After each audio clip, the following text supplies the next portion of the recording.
আরে ম্যাডাম আপনার হেলমেট কই? স্যার আমি তো ভুলে হেলমেট বাড়িতে রেখে আছি। আরে ম্যাডাম আপনি এত সুন্দর মানুষ, আর আপনি যদি এইসব ভুল করেন চলবো? এই যে রাস্তাঘাটে চলাফেরা করেন, যদি হঠাৎ করে অ্যাক্সিডেন্ট হন, ব্যথা পান, একটা সমস্যা না? আচ্ছা স্যার, ভুল হয়ে গেছে, এরপর থেকে নিয়ে বের হবো।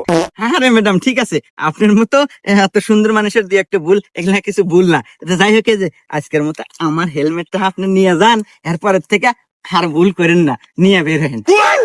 আচ্ছা ম্যাডাম যান। এ বন্ধু, আমি তো প্রথমে পুলিশ দিয়ে ভয় মুতেলা দেবেন ছিলাম, তারা দেখছে না পুলিশটা অনেক ভালো, নিজের হেলমেট পরা দিল। হ হ মুখেতা কিছু করবো না। বাবাজি আপনার হেলমেট কো? স্যার আসলে হয়েছে কি, আজকে ভুলে বাসায় হেলমেট রেখে এসেছি। ও আচ্ছা, রেখে আসছো বলে। খাওয়ার কথা তো বলিস না, হ্যাঁ? হেলমেট বাড়িতে রেখে আসছো মানে?